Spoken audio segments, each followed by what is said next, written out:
Yeah, it's really exciting to be back home after three away games, and exciting to have a great program like Notre Dame come in here and 11 o'clock a.m. game. We played that at that time last week, so it should be good weather, and we're looking forward to Marcus Freeman and his team coming in here.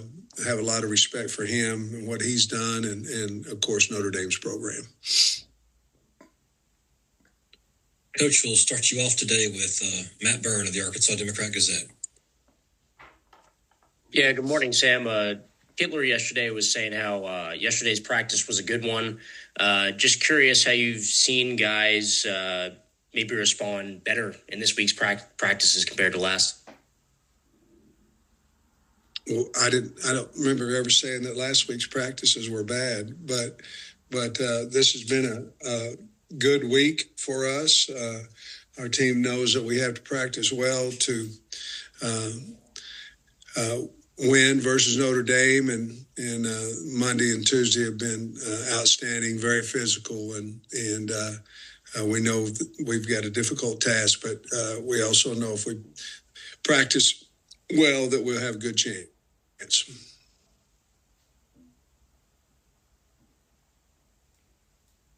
Next will be David Ubben of Athletic.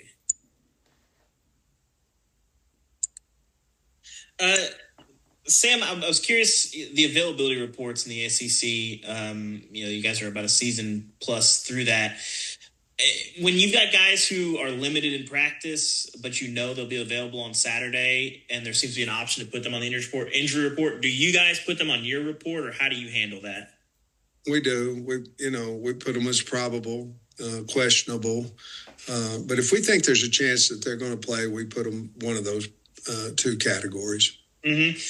I think there's some disagreement in a couple conferences about coaches and how they handle that. How do you feel about places that maybe don't do that? You guys had an issue, obviously, with Ole Miss's quarterback the last couple weeks. How do you feel about places that maybe don't do that?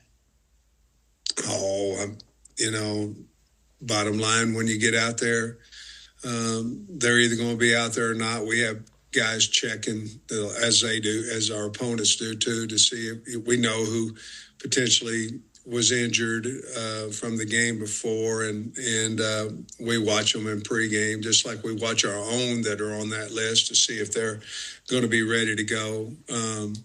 We weren't supposed to feign injuries. We do that. We're supposed to be correct on our injury report. Some do, some don't. But we have a way of figuring that out in the pregame, and most of the time you're preparing for either or, and so you got a plan A and a plan B depending on who they are, quarterback wise, or et cetera. So I don't want to make a big deal out of it because it's all about an integrity deal, and certainly we're gonna put it on there like it is. Mm-hmm. Overall, how do you feel like the institution of the availability reports has gone? I think it's been good. I think it has, and I'm pleased with it. Thanks. Appreciate it.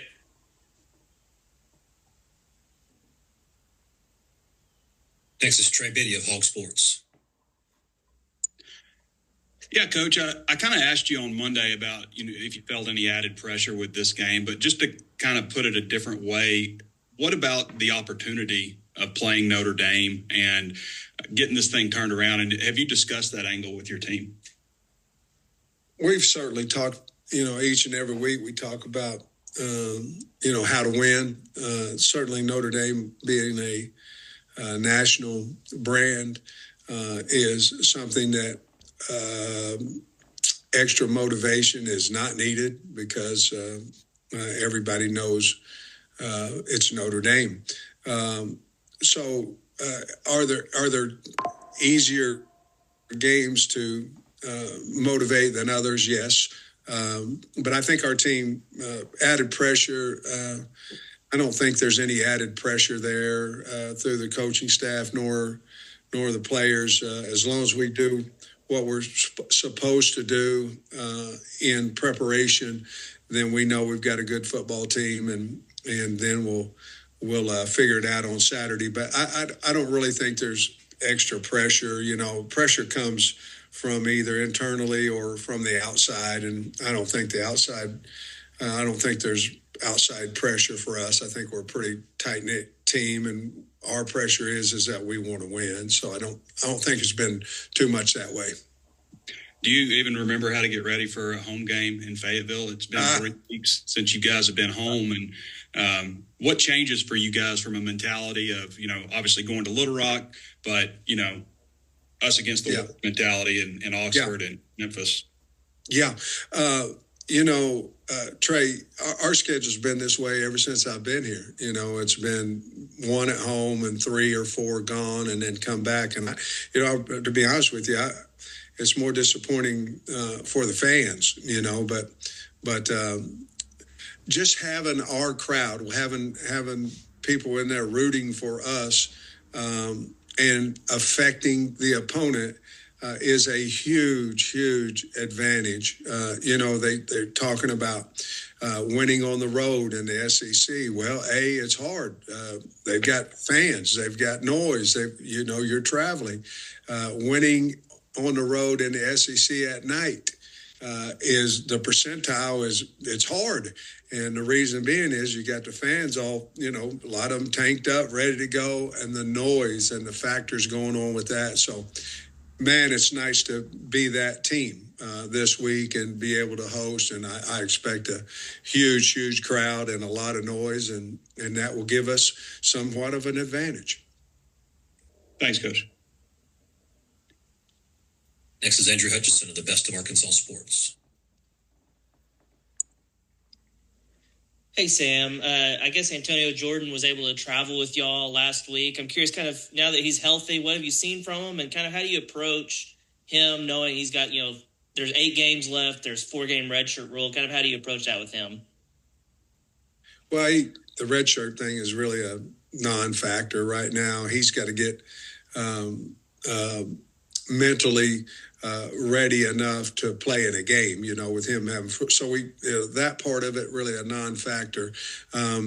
He's doing better. It's hard, especially as a freshman, to be able to miss that much time and come back mentally like you were when you left. So he got a lot better this week. He seemed more fluid. His ankles, I think, about 100% now.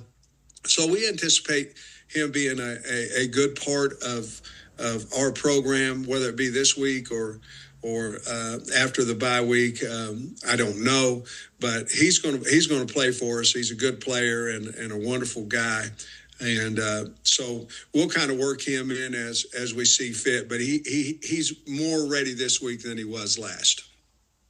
And then also, with y'all having played 4 games now, I'm curious, have you had any conversations with any guys about, redshirting and those kind of conversations? Fortunately, we have not. And, certainly if we were going to, I assume we would have had them Sunday, Monday, Tuesday.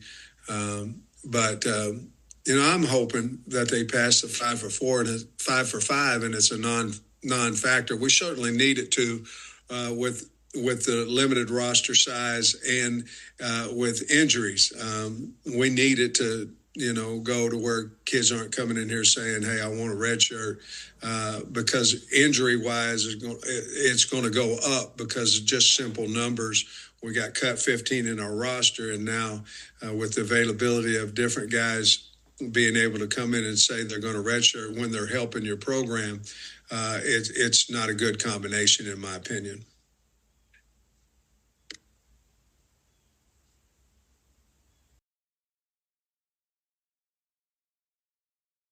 You don't always win your first bet. That's why MyBookie has you covered. Use our code HOGS, H-O-G-S, and your first bet up to $500 is fully covered. If your pick doesn't hit, you get it right back with our Bet Back bonus. Go to mybookie.ag and use the code HOGS to claim your Bet Back bonus. MyBookie's, where bettors win together, because bragging's good, but cashing in is better. And your first bet is fully covered. Use our code HOGS. Must opt in during the bet to use the Bet Back bonus.